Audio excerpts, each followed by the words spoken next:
कि मुझे सतमार्ग में चलने की प्रेरणा मिल रही है। अगर सतमार्ग छूटा हो, ये सब तो एक सेकंड के लिए आप विचार कीजिए।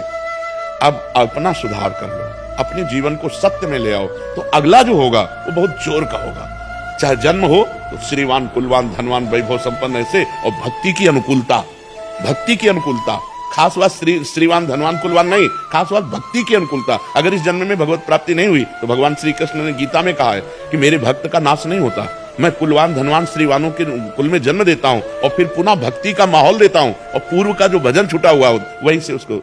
अब बिल्कुल ऐसे ही रहो जैसे रह रहे हो, बिल्कुल संसारिक बन करके रहो, लेकिन अंदर का चिंतन आपका बदल जाए। अंदर के चिंतन में आपकी यश की भावना न रह जाए, अंदर के चिंतन में आपको धन बढ़ाने की भावना न रह जाए, अंदर का चिंतन हो जाए प्रभु बहुत जन्म व्यतीत हो गए, अब एक बार आपसे मिलना चाहते हैं, एक बार आपसे मिलना चाहते हैं प्रभु, मुझे आप चाहिए, अब संसार नहीं।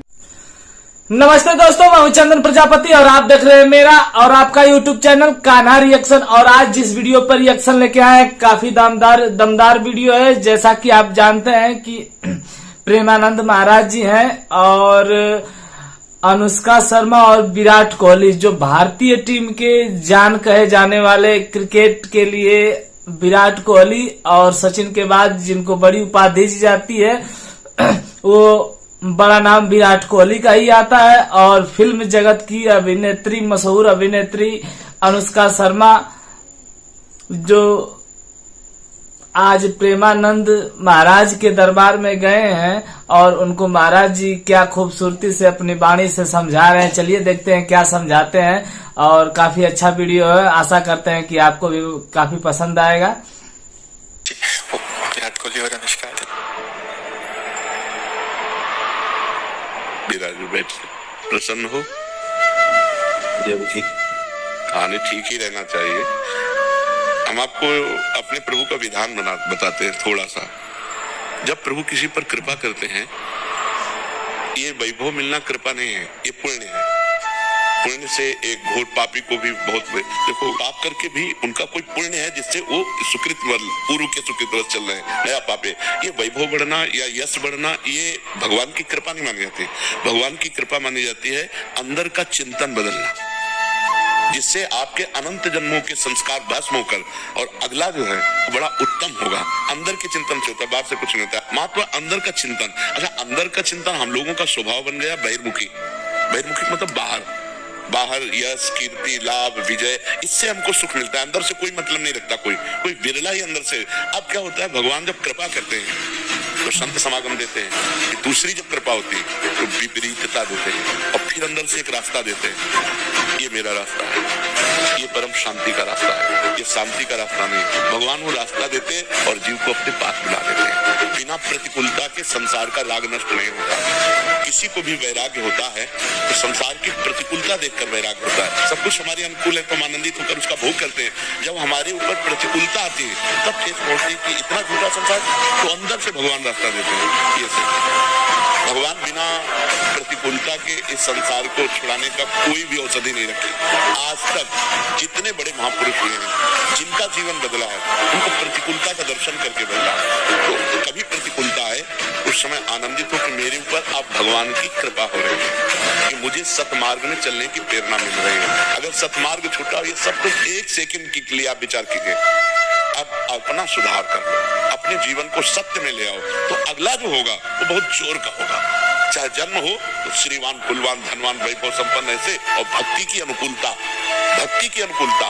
खास बात श्रीवान, धनवान, कुलवान नहीं, खास बात भक्ति की अनुकूलता। अगर इस जन्म में भगवत प्राप्ति नहीं हुई तो भगवान श्री कृष्ण ने गीता में कहा है कि मेरे भक्त का नाश नहीं होता, मैं कुलवान, धनवान, श्रीवानों के कुल में जन्म देता हूँ और फिर पुनः भक्ति का माहौल देता हूँ, और पूर्व का जो भजन छूटा हुआ हो वहीं से उसको।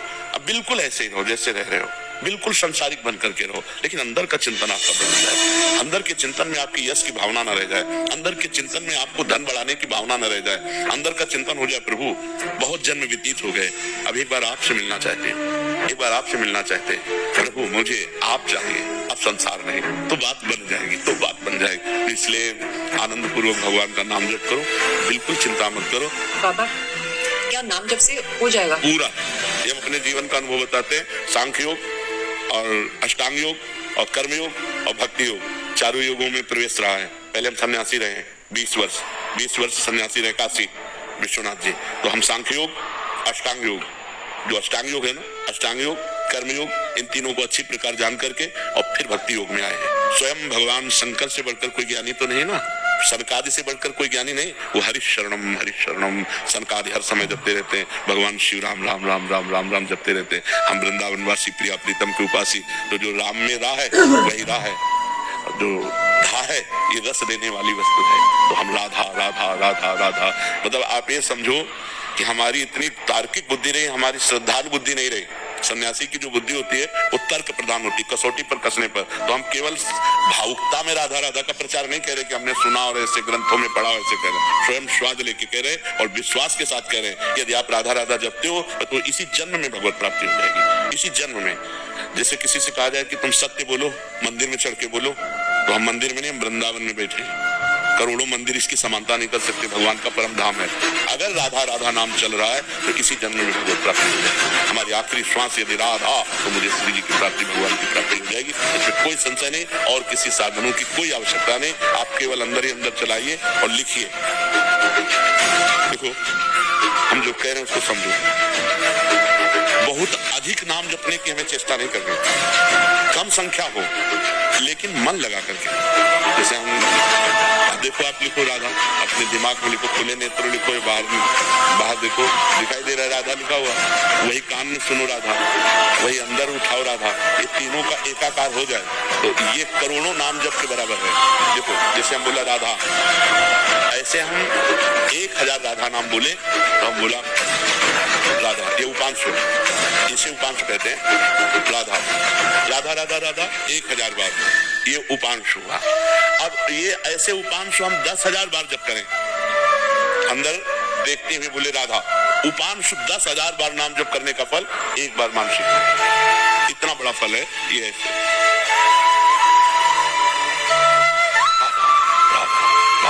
चल रहा है, नेत्रों से हम उसे देख रहे हैं, कानों से उसे सुन रहे हैं। आप देखना कि अगर मन भगेगा तो आप लिख नहीं पाओगे राधा नाम, अगर लिख रहे हो तो मन भगेगा नहीं। तो चाहे 10 बार लिखो, 100 बार लिखो, लेकिन एक अभ्यास बनाओ ऐसा कि कुछ समय शांति से स्नान आदि करके बैठ गए और राधा राधा लिख रहे हैं, उसी का चिंतन कर रहे हैं। इसे अपना जीवन बना लो, फिर आप परिणाम में खुद देख लेना।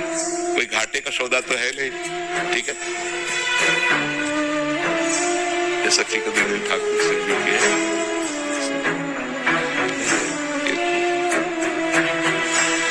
खूब आनंदित रहो नाम